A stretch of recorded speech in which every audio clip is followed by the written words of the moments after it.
When a relationship ends with somebody who has been avoidant, you think to yourself, what just happened? Did I just make that whole thing up? Was it really the connection that I thought it was? Did they care about me at all? Did they even like me? Because they're acting like I mean nothing. And it feels so horrible. It's so utterly confusing for your nervous system to be on the other side of that, to be completely shocked by someone behaving in a way that you thought, how could you do that? How could you give up on us? I don't understand. It's baffling, honestly. It is really, really, really painful to be ghosted, to be dismissed, for somebody to suddenly change their mind out of the blue. So, first of all, that confusion makes sense because you've gone from one extreme to another, like quite quickly. It's like whiplash. You're like, whoa, what just happened? And then I want to start to remedy your perspective with how you might be seeing it, in the thoughts like, I meant nothing to them. I was nothing. I can't believe that I'm nothing to that person after everything that we went through and we talked about and how close we got. How could they just not want this to be something more? That is not, their behavior is not about you. This is sort of like the classic sign of somebody who has an attachment issue, is that they get really close. You know in your heart that they have opened up to you. You know that they have been vulnerable with you. And then classically, they shut down. That's not you. That's not about you. That's their overwhelm. That's their attachment system speaking. It's their fear speaking. It's their fear taking over. And so that says nothing about how they feel about you, what they think about you. And like I just said in my previous video, the one about my clients who are avoidant, this is what I literally hear them saying to me. Like they'll say, I don't know what's wrong with me. I don't know why I've shut down. I don't know why I do this. Why do I always like lose my feelings like this? What happens? I just can't seem to do it. And they themselves are very confused with how they can't seem to progress things. So there's like this really rubbish, blurry place that people who are anxious find themselves in, where they have this deep empathy for someone like this. They want to help them. They want to fix it. They want the other person to just feel safe enough to like be okay with you, to not do that, to know that actually you're safe. They get really, really close and then they shut down because it feels overwhelming. They feel like they've been exposed. They start living in a way, or feeling like they might have to live in a way that is completely different from how they've lived for their whole lives. And then they don't identify with that and they think, no, this isn't me, I'm going now. Right. So there's this time, like I say, like when you feel like, but I want them to feel safe enough. It would be so good on the other side if only they could get it.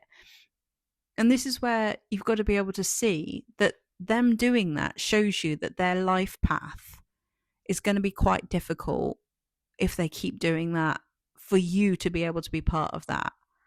And that's like a really hard thing to come to terms with, because it's really, really disappointing. Like if they keep doing that, as much as you love them, as much as you care about them, as much as you want them to be better and want them to heal and you want the relationship to progress, if they keep doing that, you're going to lose yourself, guaranteed. You're going to feel like your self-esteem is on the floor. You're going to yourself shut down. You're going to build loads of resentment. The cost of waiting for somebody to get it is too much. The cost of waiting for someone to go and really stick this out is you, and that's too much of a cost. They have to really, really want to do it. They have to be like, I choose you and me. I choose healing. I choose this relationship. I am all in. I don't care how hard it gets. I realize now that I do not want to give up on this. I don't, because, them giving up on you is kind of like them giving up on themselves, essentially. Like that's kind of like, it's not so much, it's just that they really, really don't know how to overcome it. So when they get too close, they go, I'm not doing this anymore, which is like really sad, because you sort of think, but the only way that you're ever going to overcome your fear of whatever it is if we stay with the fear a bit longer. And that, but they may even know that, but they can't do it unless they're their capacity allows them to. And it feels like sometimes avoidants have to just go through loads of failed relationships in order for them to expand, because you do notice this sometimes with avoidance, is that they have a short relationship, then they might have a slightly longer one, and then they might have a slightly longer one, and it kind of like expands over time. But if they have had a history of like, either toxic relationships, because they do become toxic if somebody stays and accommodates it,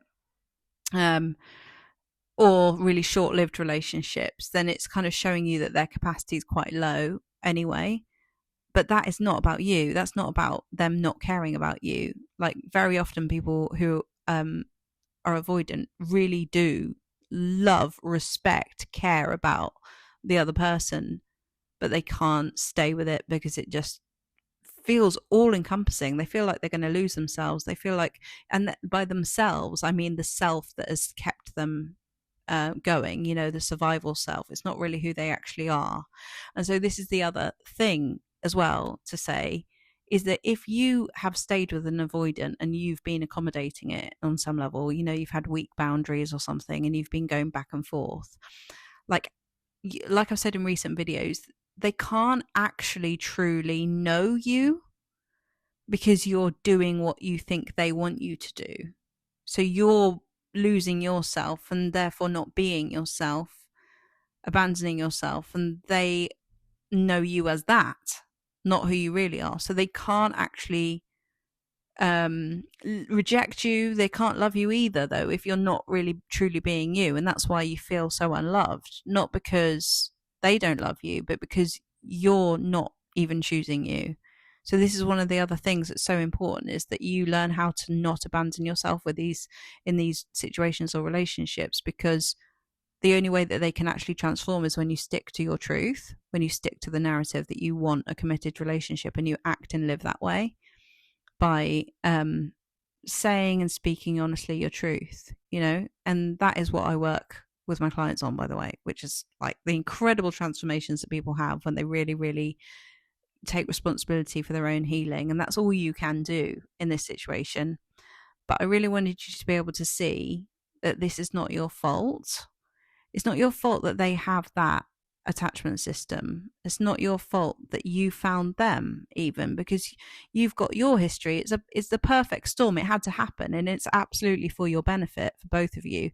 And it's especially for your benefit because it shows you something about you that's really important for you to notice within yourself, so that you can grow and you can speak up. You can find your voice finally.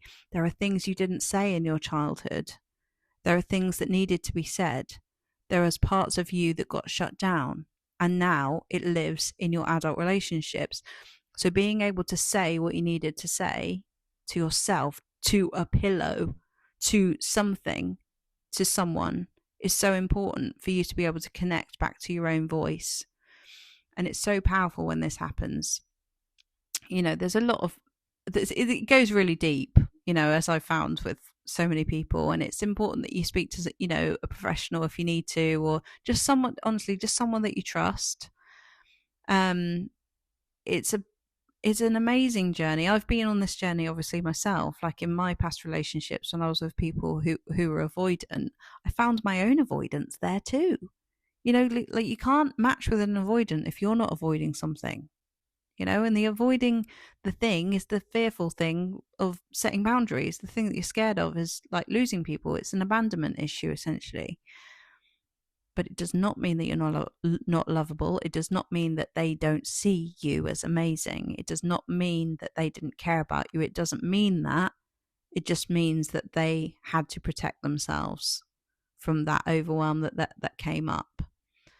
And obviously, yes, there are cases where people want to think that they're avoidant. Maybe they're not, but they're just, either not that into them. But the thing is that if they're shutting down and suddenly doing that, then it's a very clear sign that they are actually avoidant, because they're not expressing things clearly. Like someone who's not avoidant and is secure can express things clearly and cares about the experience of the other person and their impact on them and can express that. So that's the difference. But I hope you found this video useful. If you'd like to come along to my workshop, How to Stop Losing Yourself in Love, it's on the 14th of April. It's going to be amazing. If you want a weekly support, I've got my living room group, which is on every Wednesday at 1 o'clock. It's such a beautiful group where we talk about all these things. Anyone who's been in a shaky relationship situation and wants some support, the people in that group are just lovely. It's very small at the moment, so it's very focused on everybody. And I've also got my how to reply, no, perfect replies to your avoidant for anyone who's struggling looking at their phone going, oh my God, what shall I say to that? Or should I say anything? I don't know. That book is designed to help you find your own voice, even though it's a guide to help you see and feel into what responses actually feel true for you.